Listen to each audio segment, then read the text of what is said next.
Não, ele perguntou pra mim, quais ovos você tem? Eu falei, amor, azul, amarelo e vermelho também.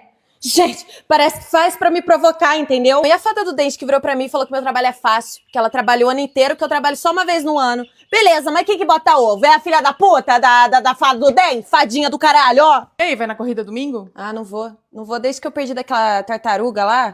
Pegou mal pra mim, sabe? Não participo mais de corrida. Ah. É, eu aposentei. Mas tem que ser muito... Que foi? Mano, eu dou um ovo de Páscoa recheado de pistache pra criança, olha o que ela me dá. Que eu faço com isso aqui?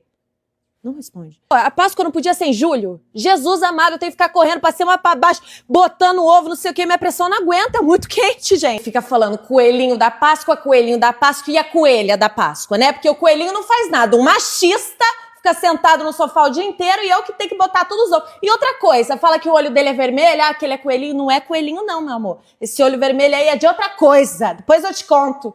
Vai.